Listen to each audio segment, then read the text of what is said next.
বিশেষ করে মার্কিন পুঁজিপতিদের ওপরে, মার্কিন কৃষি ব্যবসায়ীদের ওপরে ডিপেন্ডেন্ট হয়ে যায় সেটা। কিন্তু সেই সময় কৃষকরা দীর্ঘ লড়াইয়ের মধ্য দিয়ে সরকারকে পিছু হটতে বাধ্য করে, তাই সেই পর্বে সরকারের পক্ষে এই কৃষি আইন লাগু করা সম্ভব হয়নি। এখন তারা ঘুরপথে ওই একই কাজ আবার করার চেষ্টা করছে। কয়েকজন পুঁজিপতির স্বার্থে এই ভারতবর্ষের যে গণতন্ত্রের শক্তিশালী ভিত্তি, সেই শক্তিশালী ভিত্তিকে আজকে দুর্বল করা হচ্ছে। আর তাই এরকম নক্কারজনক ঘটনা ঘটছে। যেখানে রাম মন্দির বানালেন সেই অযোধ্যায় ধসে গেল বিজেপি।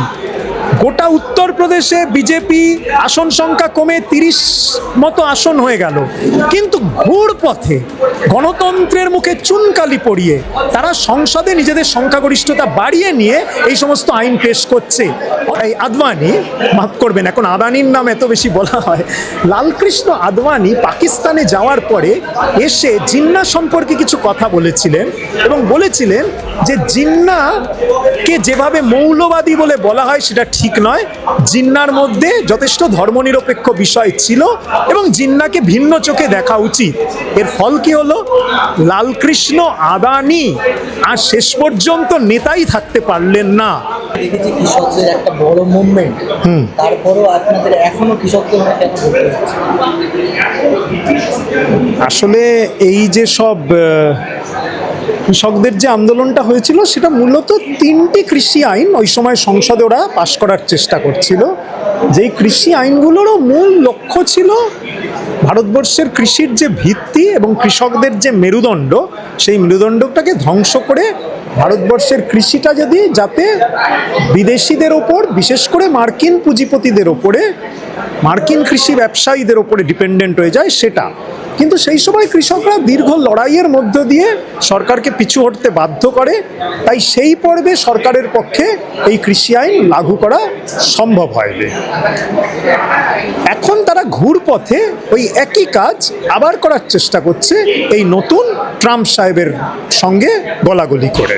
এবং সেটাই হচ্ছে এই ভারত মার্কিন যে নতুন চুক্তি, যার মধ্য দিয়ে ভারতবর্ষের বিভিন্ন কৃষি পণ্য তারা যাতে মার খায় এবং অবাধে বিদেশি, বিশেষ করে মার্কিনী কৃষি পণ্য যাতে ভারতবর্ষের বাজারে ঢুকে পড়তে পারে এবং ভারতবর্ষের কৃষকরা যাতে সর্বশান্ত হয়ে যায়, সেই ব্যবস্থা করা হচ্ছে।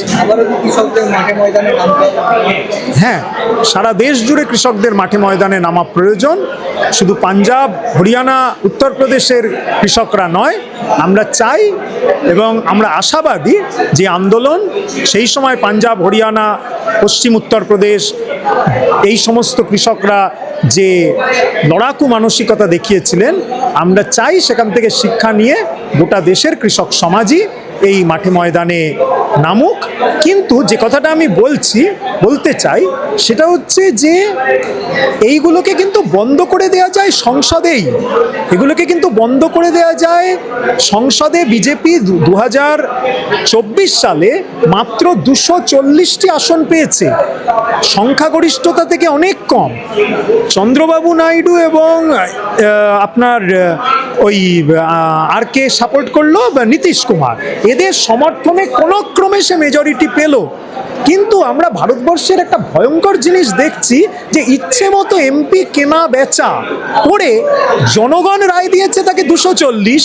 জনগণ তাকে 5 লাখ ভোটে, নরেন্দ্র মোদী জিতেছিলেন হচ্ছে আপনারা জানেন 19 সালে তিনি 5 লাখ ভোটে জিতেছিলেন বারাণসী থেকে। সেটা 1.5 লাখও নয়, 1.25 লাখ ভোটে নেমে চলে এলো ব্যবধান। যেখানে রাম মন্দির বানালেন সেই অযোধ্যায় ধসে গেল বিজেপি। গোটা উত্তরপ্রদেশে বিজেপি আসন সংখ্যা কমে 30 মতো আসন হয়ে গেল। কিন্তু ঘুরপথে গণতন্ত্রের মুখে চুনকালি পড়িয়ে তারা সংসদে নিজেদের সংখ্যাগরিষ্ঠতা বাড়িয়ে নিয়ে এই সমস্ত আইন পেশ করছে। অর্থাৎ কিনা মাঠে ময়দানে লড়াইয়ের প্রয়োজন হয় না, কিন্তু জনগণ ভোট দিয়ে কিন্তু বিজেপির আসন সংখ্যা কমিয়ে দিয়েছে যাতে বিজেপিরা এই ধরনের আইন করতে না পারে। তার মানে গণতন্ত্রকেই তারা অসম্মান করছে। তারা কম আসন পাওয়া সত্ত্বেও জবরদস্তি এই আইনগুলো করার চেষ্টা করছে, আমাদেরকে বাধ্য করছে মাঠে ময়দানের সংগ্রামে যেতে। যে রাস্তাটা ভারতবর্ষের মানুষ ভোট দিয়ে তৈরি করেছিল সেখান থেকে তাদের সরিয়ে দেওয়ার চেষ্টা করছে। হ্যাঁ, ভারত পশ্চিমবঙ্গে হেডকোয়ার্টার, কলকাতায় হেডকোয়ার্টার, এবং শুধু হেডকোয়ার্টার বলে তো নয়, অজস্র মেধার উৎকর্ষ দেখিয়েছে আইএসআই আজকে 95 বছর ধরে। এটা আইআইটি আইআইএম এর সঙ্গে তুলনা করা হচ্ছে। আইআইটি আইআইএম তার মতো করে অত্যন্ত গুরুত্বপূর্ণ দরকারি প্রতিষ্ঠান, কোনো সন্দেহ নেই, কিন্তু ভুলিয়ে দেওয়ার চেষ্টা হচ্ছে যে মহালনবিশ যখন জুট নিয়ে লার্জ স্যাম্পল সার্ভে করেছিলেন তখন ব্রিটিশরা ভারতবর্ষে শাসন করছে। সেই অবস্থায় তিনি এই কি করে জুট রিসার্চ করতে হয়, কি করে ভারতবর্ষে জুটে কৃষিতে জুট অর্থাৎ পাটের চাষ কিভাবে হচ্ছে, সেটাকে কি করে বাড়ানো যায়, সেখান থেকে কি করে লাভজনক করা যায়, সেটা মহালনবিশ 30-এর দশকে শুরু করে দিয়েছিলেন।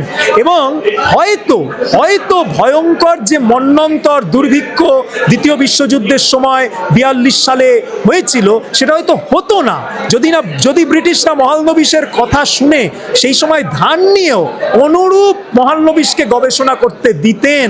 কিন্তু ব্রিটিশরা হয়তো চেয়েছিলেন দুর্ভিক্ষটা, তাই জন্য তারা করতে দেননি। আমি যেটা বলতে চাইছি, আইএসআই এমন একটি প্রতিষ্ঠান যে প্রাক স্বাধীনতার আমল থেকে এত গুরুত্বপূর্ণ কাজ করছে, সেই আইএসআই এর সঙ্গে কোনো আলোচনা না করে আইএসআই বিল করা হচ্ছে। এবং আইআইএম কিন্তু ব্যাপারটা, এবং আইআইটি, আমি যেহেতু আইআইটির উদাহরণটা এলো, আইআইটির কিন্তু আইএসআই যেমন 1959 সালের আইন দ্বারা পরিচালিত পার্লামেন্টের, আইআইটি 1961 সালের আইন দ্বারা পরিচালিত।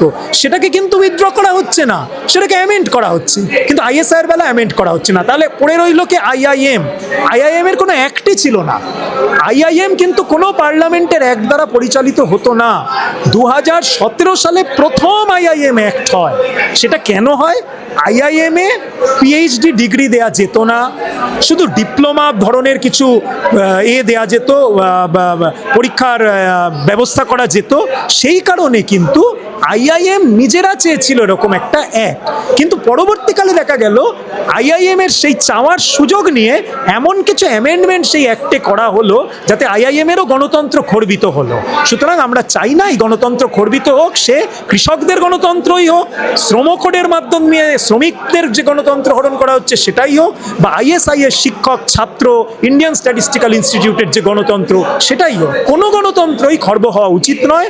স্বাধীনতার পর থেকে ধাপে ধাপে আমরা আমাদের গণতন্ত্রকে শক্তিশালী করেছি, কিন্তু একদল পুঁজিপতি বিপুল অর্থে তাদের পকেটে জমা হয়েছে, সেই অর্থ যাতে আরও বাড়তে পারে সেই ধরনের ওই মুষ্টিমেয় কয়েকজন পুঁজিপতির স্বার্থে এই ভারতবর্ষের যে গণতন্ত্রের শক্তিশালী ভিত্তি, সেই শক্তিশালী ভিত্তিকে আজকে দুর্বল করা হচ্ছে। আর তাই এরকম নক্কারজনক ঘটনা ঘটছে যে একজন নির্বাচিত মুখ্যমন্ত্রী, 3 বারের মুখ্যমন্ত্রী, তিনি যখন পরে বিরোধী হয়ে যাচ্ছেন তখন তার গায়ে ডিম ছোড়া হচ্ছে, কাদা ছোড়া হচ্ছে। তারাই ঠিক করে দিচ্ছে তিনি চোর কি চোর না। চোর তো প্রমাণ হয় আদালতে, কিন্তু আমরা দেখছি কিছু লোক ঠিক করে দিচ্ছে কে চোর কে চোর না। এই যে গণতন্ত্র ভয়ঙ্কর জিনিস, গণতন্ত্রে এই জিনিস চলতে পারে না। আমরা আশা করি যে এই জিনিস বন্ধ হবে। হ্যাঁ, তার মানে তো সেটাই বলছি, তার মানে জনরোষের মাধ্যমে, তার মানে জনগণ ঠিক করে দিচ্ছে কে চোর কে চোর নয়। আমি যদি ধরেও নি জনগণ, আমি যদি ধরে নি তারা বিজেপি নয়, আমি যদি ধরে নি তার পিছনে কোনো প্ল্যানিং নেই, আমি যদি ধরে নি কাস্টোডিয়াল ডেথ হয়েছে, এটাকে আড়াল করার জন্য পুলিশি হেফাজতে মৃত্যু হয়েছে, তার প্রপার তদন্ত যাতে না হয় সেটাকে আড়াল করার জন্য, দৃষ্টি ঘুরিয়ে দেওয়ার জন্য এটা করা হচ্ছে না, তাও যদি আমি ধরে নিই, তাহলেও জনগণও যদি করে থাকে, জনগণ সিদ্ধান্ত নেওয়ার অধিকারী নয় যে কে চোর নয়। তাকে থানায় নালিশ করতে হবে, সেই নিয়ে বিচার হবে, বিচারের মধ্য দিয়ে সাব্যস্ত হয় কে চোর নয়। আমি কাউকে চোর বলে তার গায়ে কাদা ছুটতে পারি না, এটা গণতন্ত্র নয়, এটা ফ্যাসিবাদ। পাকিস্তানিরা মনে প্রাণে ভারতের শত্রু নয়, এমনটাই বিস্ফোরক বললেন মোহন। দেখুন, এটা খুব একটা গুরুত্বপূর্ণ প্রসঙ্গ আপনি তুললেন। লালকৃষ্ণ আদানি, এই আদবানি, মাফ করবেন এখন আদানির নাম এত বেশি বলা হয়, লালকৃষ্ণ আদবানি পাকিস্তানে যাওয়ার পরে এসে জিন্নাহ সম্পর্কে কিছু কথা বলেছিলেন এবং বলেছিলেন যে জিন্নাকে যেভাবে মৌলবাদী বলে বলা হয় সেটা ঠিক নয়। জিন্নার মধ্যে যথেষ্ট ধর্মনিরপেক্ষ বিষয় ছিল এবং জিন্নাকে ভিন্ন চোখে দেখা উচিত। এর ফল কি হলো? লালকৃষ্ণ আদানি আর শেষ পর্যন্ত নেতাই থাকতে পারলেন না। একইভাবে যশবন্ত সিংও এই ধরনের একটা বই লিখেছিলেন, আপনারা জানেন তিনি আমাদের বিদেশ মন্ত্রী ছিলেন বাজপেয়ী আমলে, এবং যশবন্ত সিংকেও এক ঘরে করে দেওয়া হলো। অর্থাৎ যারাই কখনো কখনো ফ্যাসিবাদী যে বিজেপির প্রক্রিয়া, যেটা আমি আগে বললাম, তার থেকে বেরিয়ে বিজেপিকে একটু অন্যরকম হওয়া উচিত এরকম ইঙ্গিত দিয়েছেন, অর্থাৎ সব খোলা মনে বিচার করা উচিত, উগ্রত্ব বর্জন করা উচিত, পাকিস্তানের সাধারণ মানুষও তারাও চায় না ভারত এবং পাকিস্তানের মধ্যে যুদ্ধ থাক, তারাও শান্তিকামী, ভারতবর্ষের মানুষ যেমন শান্তিকামী, এরকম কথা যারাই বলছে আমরা ওয়েলকাম করব। সেটা মোহন ভাগবত বলুন, সেটা লালকৃষ্ণ আদবানি বলুন, সেটা যশবন্ত সিং বলুন, যিনিই বলবেন আমরা ওয়েলকাম করব। তার কারণ এর মধ্য দিয়ে ফ্যাসিবাদ দুর্বল হয়, গণতন্ত্র শক্তিশালী হয়, শান্তি শক্তিশালী হয়। মানে শান্তি এবং গণতন্ত্র শক্তিশালী হলে সকলেরই লাভ। কিন্তু আমার মনে হয় যে এর ফলে মোহন ভাগবতের অবস্থা যশবন্ত সিং বা লালকৃষ্ণ আদবানির মতো হবে, অথবা যদি ভালো হয়, অর্থাৎ বিজেপি সত্যি ফ্যাসিস্ট থেকে একটা পার্লামেন্টারি গণতান্ত্রিক পার্টি, প্রকৃত অর্থে যারা গণতন্ত্রে বিশ্বাস করে, বিরোধী রাজনীতিতে বিশ্বাস করে, পাকিস্তানের সঙ্গে সুসম্পর্কতে বিশ্বাস করে, এটা এবং তার অকারণ যুদ্ধ চায় না, উগ্র জাতীয়তাবাদ চায় না, এটা যদি হয় তাহলে তার থেকে ভালো তো কিছু হতে পারে না। কিন্তু আমি অতটা আশাবাদীও হতে পারছি না।